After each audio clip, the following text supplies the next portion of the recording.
Jadi apa dia? Perhiasan dunia ni buang. Kau semayang tadi kau menonggeng, punggung kau ke atas, muka kau ke bawah. Kau balik kau tengok kereta kau besar, dah habis. Dah mula kembang kau. Kemudian kemegahan, nak cari pengaruh, nak jadi kemegahan, nak cari sanjungan, nak cari kemasyhuran. Semua ni barang tak ada apa benda bang. Hubbul jah, gila kemegahan. Hubbul syahra, gila nama dia meletup dalam kampung, dalam negeri. Hubbul riasa, gila nak jadi kepala dalam masyarakat. Hubbul jah, hubbul apa? Hubbul dunia, cintakan kepada dia. Hub ini perkataan bila mana sesuatu penyakit yang dimulakan dengan hub, bererti dia menutup pintu kelazatan.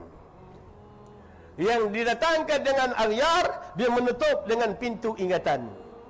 Kalau didatangkan dengan seluruh daripada yang bentuk di luar awarid, dia mengganggu lagi segi bentuk awal peribadatan. Bila dah masuk dalam ibadat, gangguan yang kedua dinamakan aghyar. Bila dah hal keadaan dah jernih dalam urusan hati, hal keadaan lintasan itu merupakan akdar, lintasan yang terakhir. Seperti mana saya baca satu hadis, akhir zaman akan berlaku di kalangan mereka yang kuat pada ibadat, tetapi imbangan hati mereka itu sama, kata Rasulullah. Dia beribadat pun dia kuat, cinta dunia pun beribadat, dia dalam keadaan dia kuat. Lalu ditanya kepada Rasulullah, bagaimana cara mengenal orang demikian? Kepala mereka botak-botak, kata Nabi. Dunia pun diminat, akhirat pun diminat. Itu paling banyak berlaku akhir zaman. Dah berhenti kat mana tadi?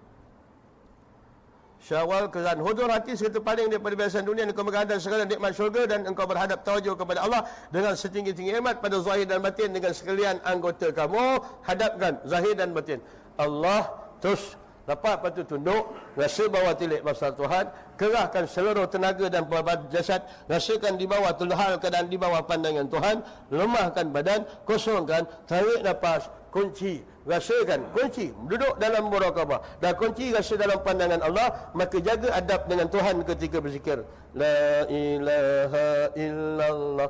Tuan-tuan nak cepat lagi, tapi dia agak boring sikit, tapi dia kena panjang. La ilaha illallah. La tu panjangkan lagi. La ilaha illallah. Seorang-seorang lah. Kalau ramai dia orang buat laju. Kalau seorang-seorang boleh. La ilaha illallah.